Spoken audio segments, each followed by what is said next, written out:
tener ahora la lectura de la palabra del Señor. Vamos a leer desde en el libro de los Hechos, en el capítulo 8, desde el versículo 1 hasta el versículo 8.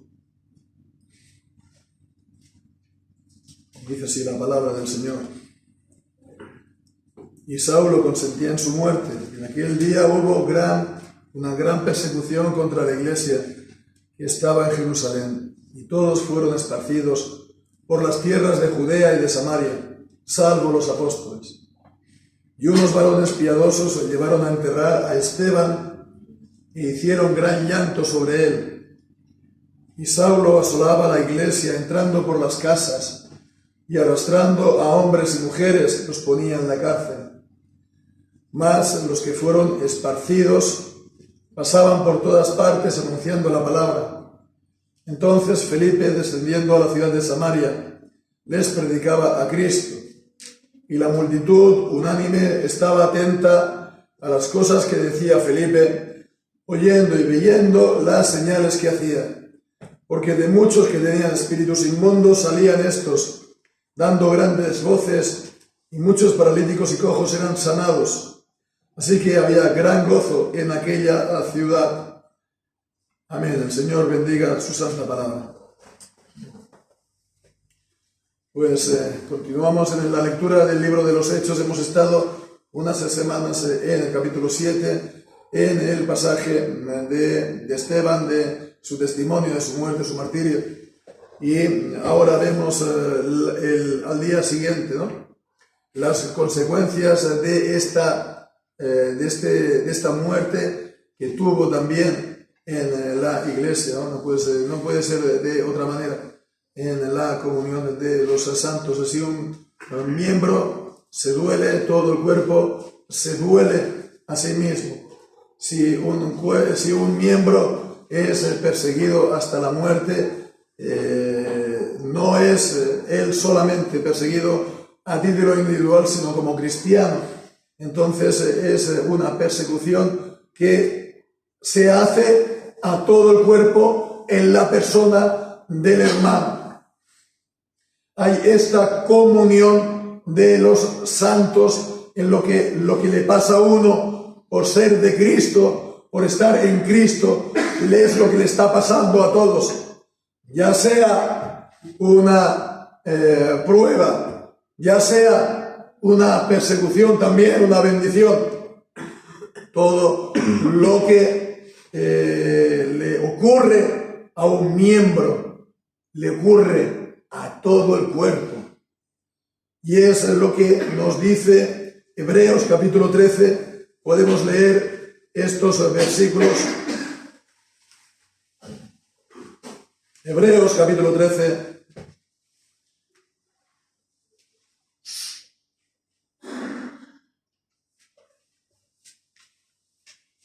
Versículo 3, acordaos de los presos, como estando presos juntamente con ellos, y de los afligidos, como estando también vosotros mismos en el cuerpo.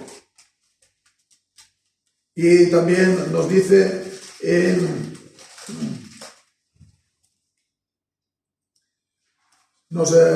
también en...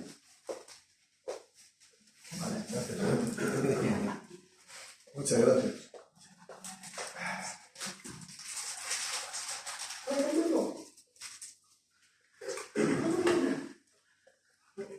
Pues es entonces la idea de que si uno está afligido, pues se duele todo el cuerpo. Entonces, siguiendo aquí con Hechos, el capítulo 8, entonces vemos que aquí, sobre todo, va a haber en estos versículos que hemos leído dos grandes protagonistas que se van a extender, se puede decir, a lo largo del libro de los Hechos. Uno es Felipe y otro es Saulo, que será Pablo.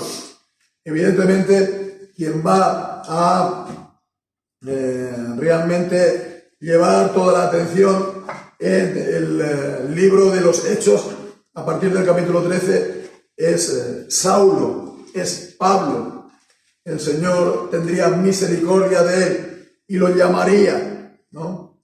Aunque él era el peor de los pecadores, que dice en 1 Timoteo capítulo 1, porque había perseguido a la iglesia de Dios.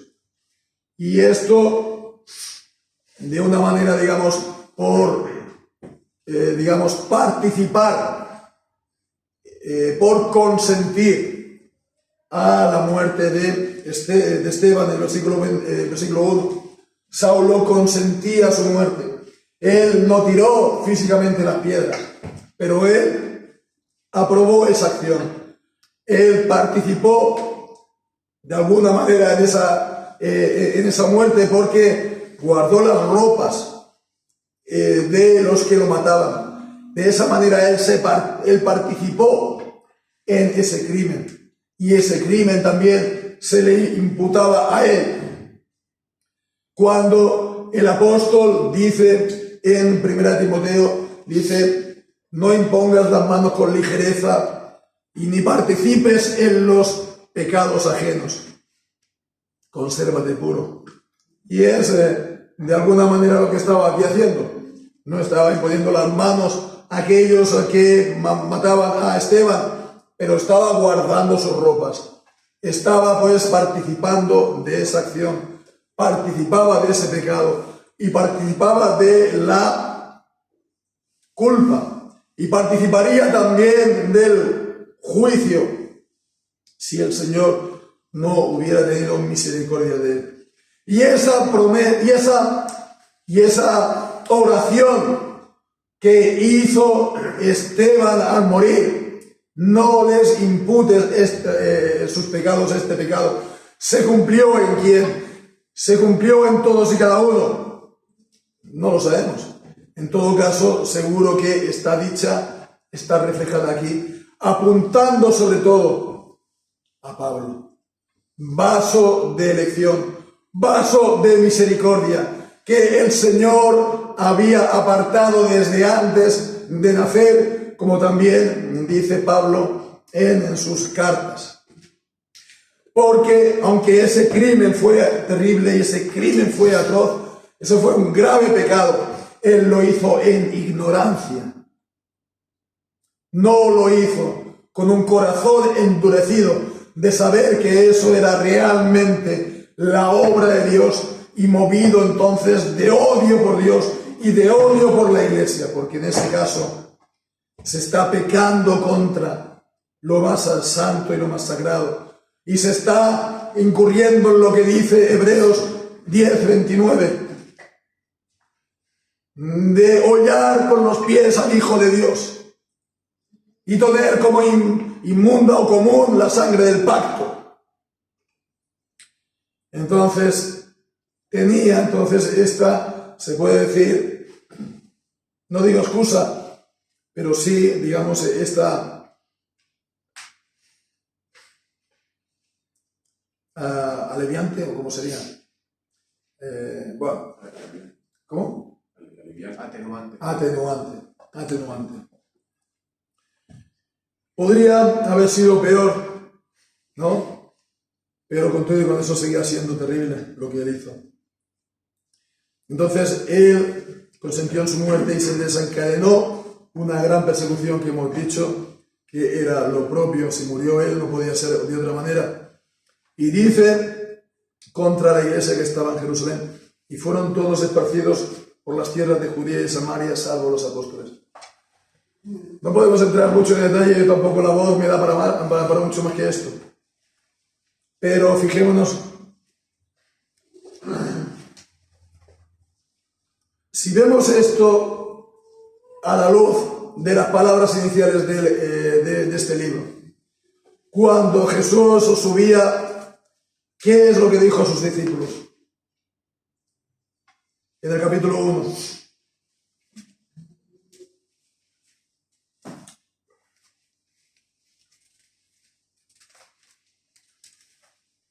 Versículo 8.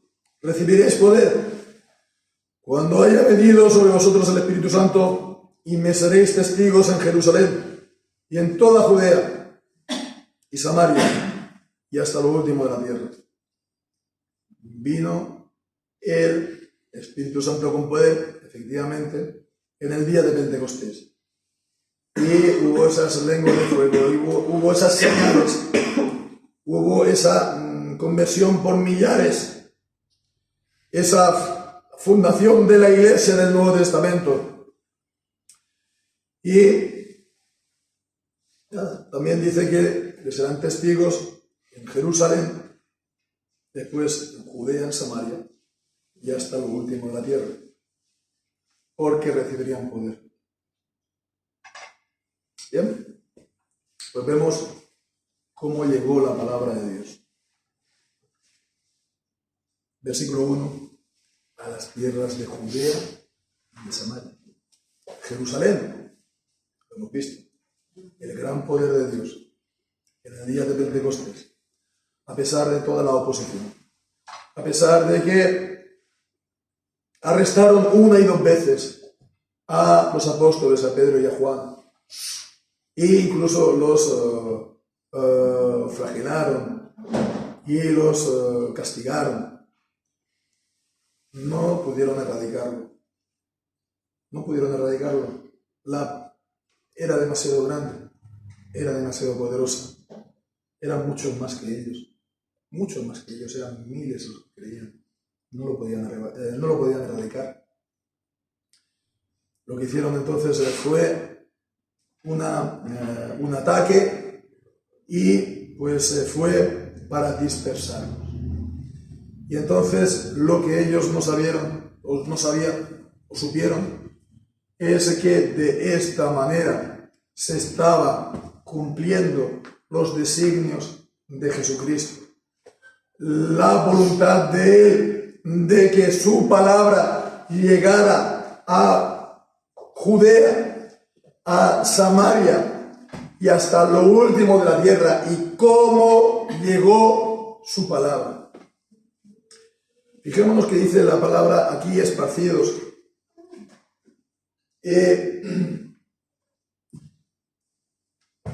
Hablo de memoria. Creo que este verbo tiene la misma raíz que la palabra diáspora. Diáspora. Si tenéis aquí un Nuevo Testamento en griego, ¿lo podéis mirar?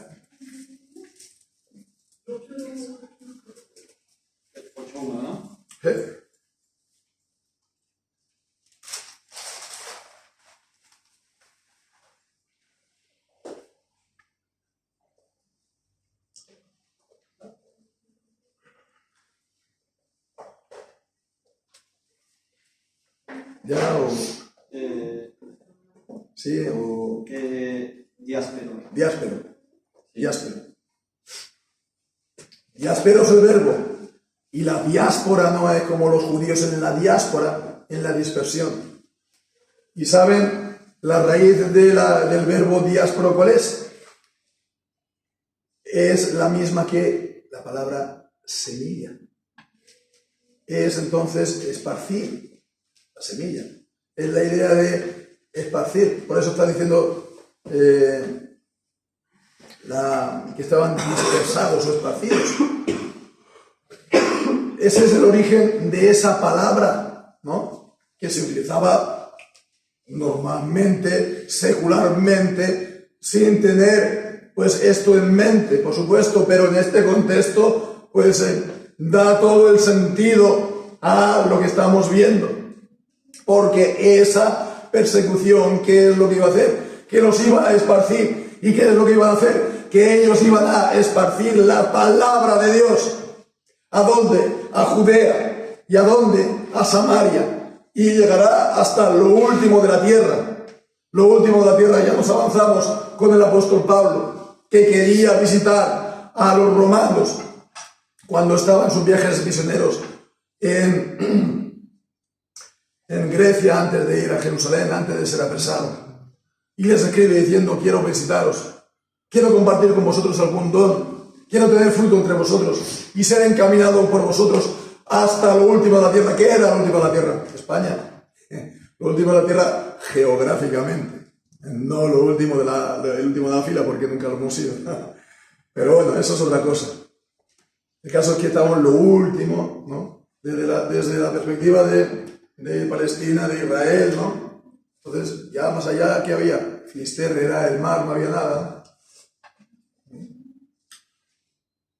Entonces, vemos, él quería ir ahí, hasta lo último de la tierra, a Roma, a España, y cuando escribe a los romanos, por 2 veces en el capítulo 15, cita a España, que quiere ser encaminado, que la iglesia le provea de lo necesario, materialmente, logísticamente, como sea, de apoyo moral, para que él vaya ahí, ¿no? Como hemos dicho, con el apoyo de la comunión de los santos, el apóstol quiere tener ese apoyo de los comiembros de la iglesia, los comiembros del mismo cuerpo. Él quiere ser edificado también mutuamente por los dones que Dios había dado en Roma. Entonces vemos, se cumplió evidentemente. Pablo fue a Roma. El llamamiento de Pablo fue, lo veremos, llevar la palabra y dar testimonio ante reyes y ante príncipes. Y Pablo dio testimonio a Augusto César. ¿Por qué? Porque apeló a él cuando su vida corría peligro y estaba siendo injustamente acusado. Y él pues se fue a España seguro, porque no creo que el Señor dejase ese vehemente deseo sin realizar. Él quería llegar hasta allí donde no se había sido plantado, allí donde no había sido sembrado, allí donde nadie había hecho obra, para no estar sobre fundamento ajeno, para abrir siempre campo al Señor, para que el Evangelio avance. Y el Señor lo cumplió, sí, pero vemos que Él no lo cumplió a la manera que a lo mejor se esperaba Pablo, o a la manera que todo el mundo se lo imaginaría, que es entonces un desfile triunfal. No, Él fue, sí, acompañado de soldados, pero eran sus propios custodios, porque él estaba preso. Y sin embargo, él estuvo predicando durante 2 años en Roma, en una habitación alquilada. Y después, cuando fue suelto, según la tradición también de la iglesia, llegó a España. Seguramente entraría por Tarragona, normalmente no. Y estuvo ministrando aquí, para después regresar a Roma y allí que encontrar con Esteban el martirio. Pero bueno, el caso es que todas estas cosas que los enemigos de Cristo y los enemigos de la iglesia y nuestros enemigos quieren hacer con su maldad en contra del Evangelio, lo único que hacen es contribuir a que el Evangelio se extienda más y más y se esparza por todas partes y que su avance sea imparable. Todo lo que el enemigo hace es lo que el Señor le permite. Lo vemos en Job. Y el Señor lo dirige todo para el bien nuestro y el bien de su iglesia. Con lo cual, ya, hermanos, nos quedamos así en el versículo 1 para ver que esta